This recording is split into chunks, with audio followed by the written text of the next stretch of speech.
Los Miserables. Tomo 2. Cosette. Libro primero. Waterloo. Capítulo 9. Lo inesperado. Eran 3500. Formaban un frente de un cuarto de legua. Eran hombres gigantes sobre caballos colosos. Eran 26 escuadrones. Y tenían detrás de ellos para apoyarlos, la división de Lefebvre Desnouettes, los 1197 hombres, y los lanceros de la guardia, 880 lanzas.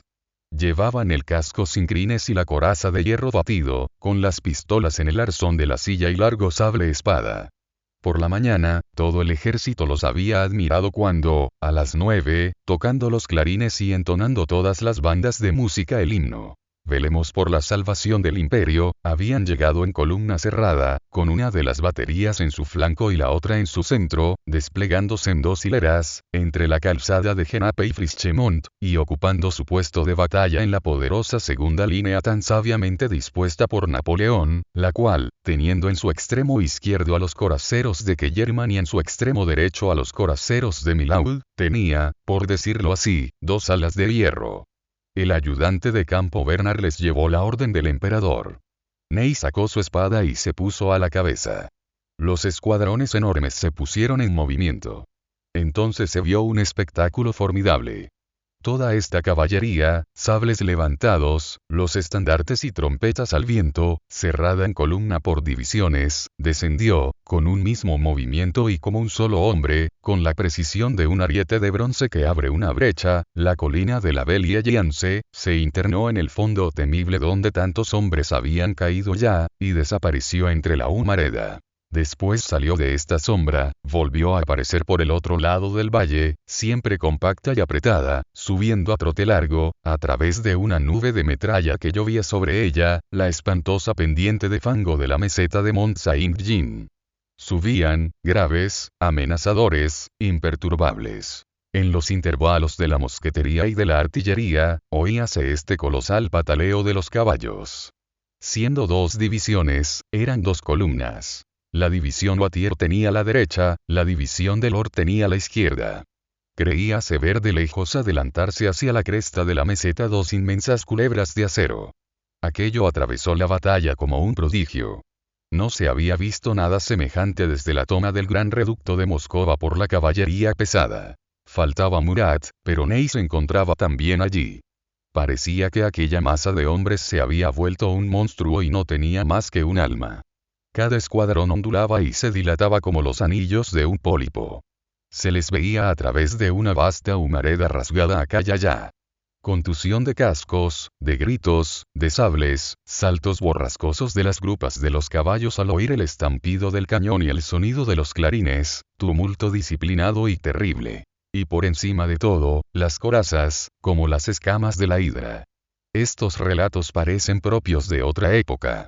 Una cosa semejante a esta visión se observaba sin duda en las remotas epopeyas órficas que se referían a los hombres caballos, los antiguos hipocentauros, aquellos titanes de rostro humano y de pecho ecuestre que escalaron a galope el Olimpo, horribles, invulnerables, sublime. Dioses y bestias. Extraña coincidencia numérica, 26 batallones iban a recibir a estos 26 escuadrones. Detrás de la cresta de la meseta, a la sombra de la batería emboscada, la infantería inglesa, formada en 13 cuadros, 2 batallones por cuadro, y en 2 líneas, 7 en la primera, 6 en la segunda, con la culata del fusil apoyada en el hombro apuntando a los que iban a venir, esperaba tranquila, muda, inmóvil. No veía a los coraceros, ni los coraceros la veían. Pero oía subir aquella marea de hombres. Oía aumentarse el ruido de los 3000 caballos, las pisadas alternativas y rítmicas de los cascos al trote largo, el roce de las corazas, el golpeteo de los sables, y una especie de resoplido inmenso y feroz. Hubo un silencio temible. Luego, de repente, una larga hilera de brazos levantados blandiendo los sables apareció por encima de la cresta, y los cascos, y las trompetas, y los estandartes, y 3000 cabezas de grises bigotes gritando: ¡Viva el emperador!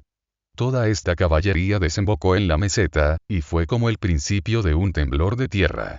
Repentinamente, cosa trágica, a la izquierda de los ingleses, a nuestra derecha, la cabeza de la columna de coraceros se encabritó, lanzando un clamor horrible. Llegados al punto culminante de la cresta, desenfrenados, con toda su furia y en su carrera de exterminio sobre los cuadros y los cañones, los coraceros acababan de descubrir entre ellos y los ingleses un foso, una fosa. Era la hondonada de Owain. El instante fue espantoso. El barranco estaba allí, inesperado, abierto a pico bajo los pies de los caballos, con una profundidad de 2 toesas entre su doble talud. La segunda fila empujó a la primera, y la tercera empujó a la segunda. Los caballos se enarbolaban, se echaban hacia atrás. Caían sobre las grupas, deslizaban en el aire los 4 pies, amontonando y arrojando a los jinetes. No había medio de retroceder, toda la columna no era más que un proyectil. La fuerza adquirida para destruir a los ingleses, destruyó a los franceses. El barranco inexorable, solo colmado se entregaba.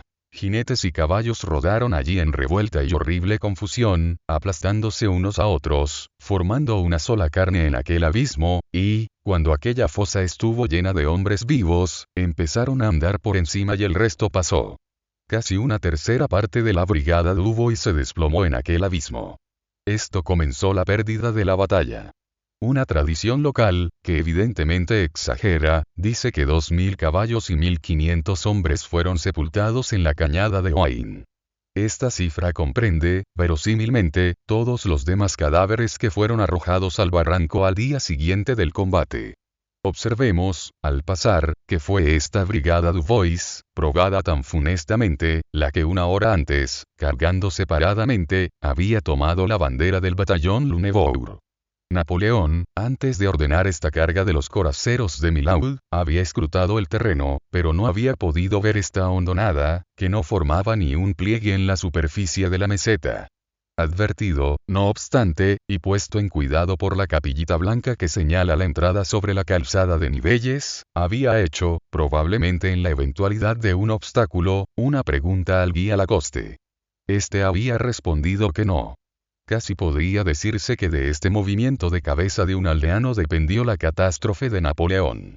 Otras fatalidades debían aún surgir. ¿Era posible que Napoleón ganase esta batalla? Nosotros contestamos. No. ¿Por qué? ¿A causa de Wellington? ¿A causa de Blücher? No. A causa de Dios. Bonaparte vencedor en Waterloo, esto no estaba ya en la ley del siglo XIX. Otra serie de hechos se preparaba, en los cuales Napoleón no tenía sitio señalado. La contrariedad de los acontecimientos se había anunciado desde hacía mucho tiempo. Era ya tiempo de que este hombre inmenso cayera. La excesiva gravitación de aquel hombre sobre el destino humano turbaba el equilibrio. Este individuo contaba él solo más que el grupo universal.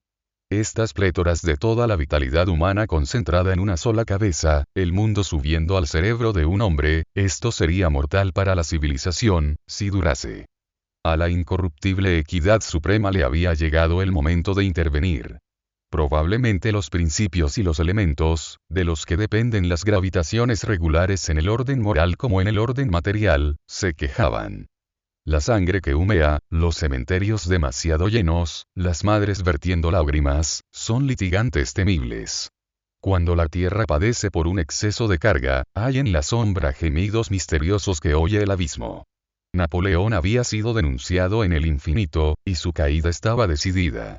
Molestaba a Dios. Waterloo no es una batalla. Es el cambio de frente del universo.